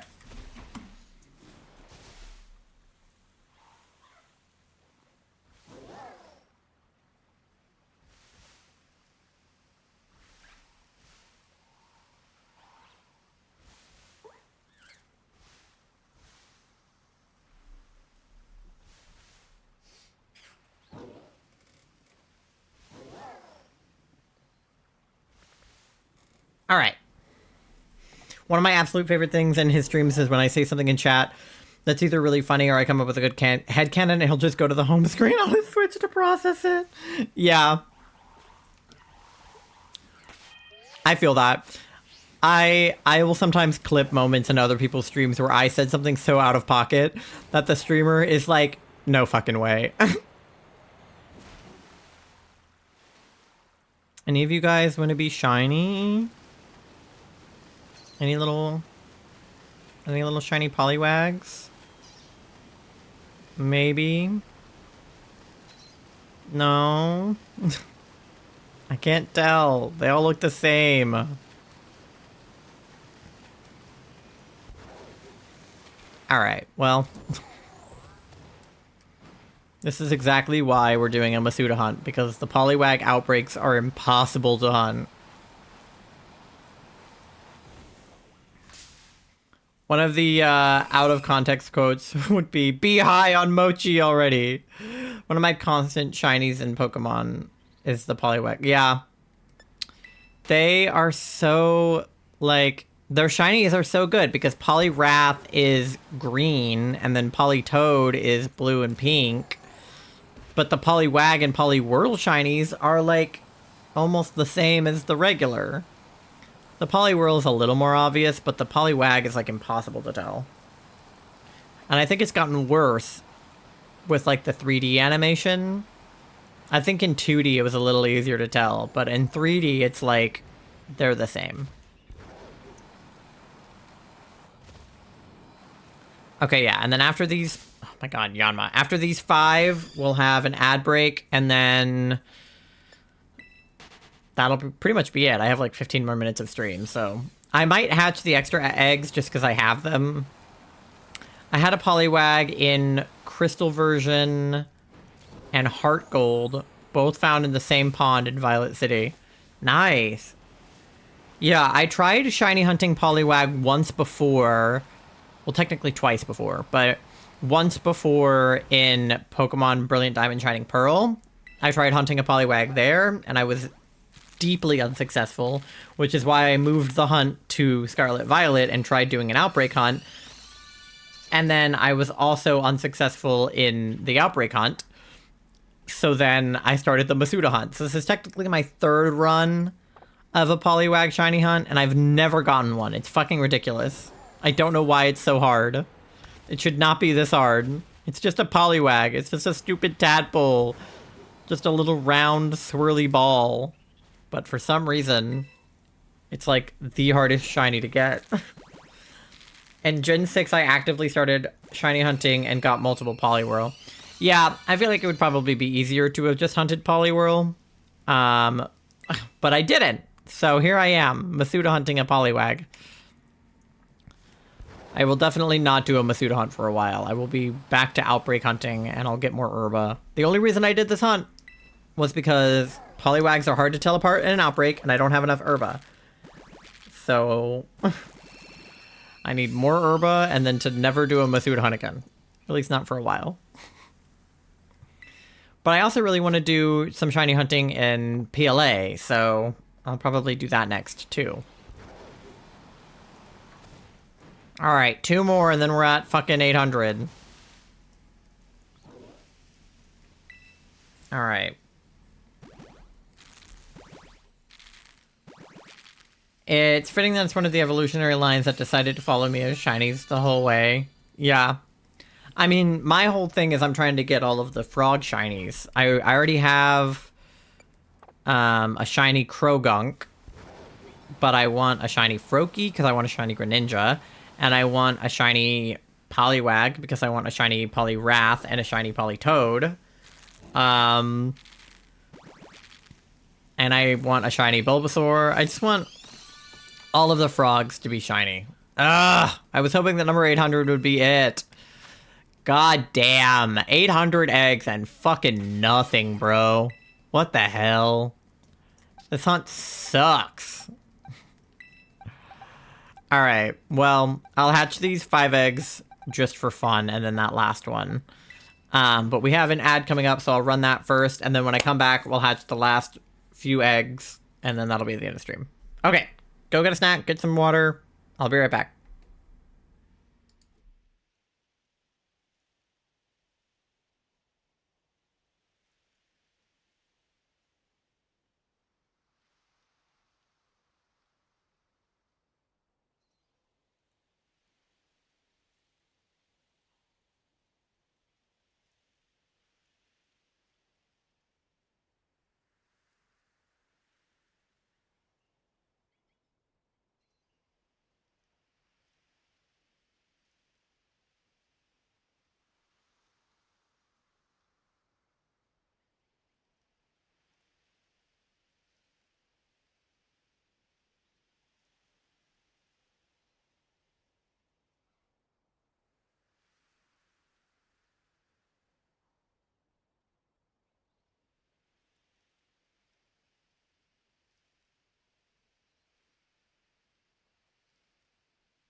All right, we're back. We've got like 6 eggs left, so hopefully one of them will be shiny and then I can stop. If not, I'll see you guys again on fucking Thursday. Welcome to Egg Hell. It's nice to see someone else here. Yeah, well, I did not anticipate coming to Egg Hell. I figured that I would just do a nice under odds Masuda hunt and that would be it. But here the fuck we are. Okay. It's fine. One more stream and we'll be at 900, and then one more stream we'll be at 1,000. I'll probably shoot for, if it comes to this, since I am able to hatch like a few extra eggs, like a little over 100, every stream, I'll try to hit 1024 at the end of next Saturday stream. Because I'll hit 900 by the end of next stream, and then I'll try to hit 1024 so that we're at double odds, if I must. Hopefully it won't come to that, but if it does, I'll try to make sure we get there. I'll count my eggs ahead of time. Oh my god, a fucking spider. Sir, please. Yeah, in a twisted way. I get that. It's like, if you're suffering, you kind of want other people to be suffering with you, even though it's not that you want other people to be suffering exactly. But in a weird way, it's like, it's nice to not be alone in your suffering, even if it means that someone else has to suffer with you. So I get that. It's like a little bit mean, but not intentionally. Okay. Normie. What if it was just not? Have they ever thought about that? Oh, I almost ran into the Puccina, but then the egg hatched. Okay. Well, I imagine I'm gonna end up in an encounter with that Puccina now because he's like under Maridon. Alright, another normie. I'm running out of eggs, you guys. Yep, there we go. There's the first encounter with the Puccina. Alright. Come on. Get out of my way. Okay. Well, maybe I'll do some Herba raids off stream and get some Herba, and then maybe we can look at that Poliwag outbreak. I'll still do the Masuda hunt, even if I do find one in the Poliwag outbreak. I just think it would be funny if I found one in the Poliwag outbreak after all of this. But it's so hard to tell that I don't know if it's even worth getting Herba. I feel like it would be a waste of the Herba. And I'll be holding on to you. I just realized that you streaming Thursday is the perfect time for me because I don't have school this Friday. Nice! Yeah, normally I stream Thursday. I didn't this last Thursday because I was at the concert, but yeah, Tuesday, Thursday, and Saturday. My stream schedules are going to change a little bit in April. It's still going to be Tuesday, Thursday, Saturday. It's just going to be at slightly different times, but Tuesday and Thursday will be at 10:30, like always, and then Saturday I might move a little bit later, just because I won't have work anymore. Because right now I work Saturdays, but I'm gonna start having Saturdays off in April, which I'm super excited about. Oh, fucking right, Bobby. But yeah, I'm glad it's a good time for some people because I was worried about it with like Americans who work like 9 to 5s that I stream in the middle of like the American workday. And a lot of my friends are Americans, so I was like, I don't know if they're going to be able to like, you know, pop into my streams, other than like the ones on the weekends. But,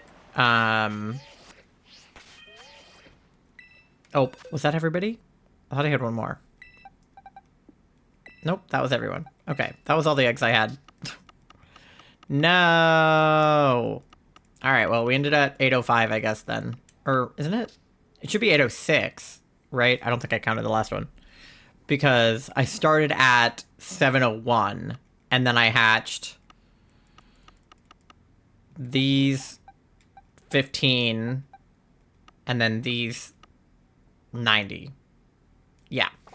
But yeah, I was worried that my friends wouldn't be able to pop into my streams that were on the weekdays, but I ended up getting a lot of people from like England and like in the Europe area. Like I have someone who watches me from like Ireland and stuff, so it actually worked out. But yeah, rip, literally, we got to fucking 800 eggs and still nothing, so that's a bummer. But you know, is what it is. It happens. All right, well, let me find somebody to raid. Thank you guys for coming and hanging out and spending your Saturday with me. I appreciate you guys. I love you all. You can follow me on my social media if you want to know when I'm going to go live. You can also join my Discord. We hang out in there sometimes, and it's a fun time. And then these are your raid messages. You can send those. The first one is for people, anybody can use that one. But honestly, if you're not following, consider dropping a follow. It's free. It's fun. The second one is for anybody following. Those are free follower emotes, so you don't have to subscribe. And then the last one is for people that are subscribed. So those are all of your raid messages, but I'm going to raid Tay because they're live. So, Tay, Chi, Chu. Okay. Cool. But I'll be live again probably Tuesday with Charlie for Stardew Valley. We're playing 1.6. And then Thursday I'll be live again for more Masuda hunting. We'll get to 900. And then I'll be live again Saturday probably, depending on how things are going with the move. Because kind of sporadic with the move. But anyway, probably be live Thursday and Saturday for more Masuda hunting. And hopefully we don't get to double odds, but if we do, then we do, I guess. But yeah, thank you guys for coming. I will see you next time. Give Tay your love, and yeah. Okay, bye!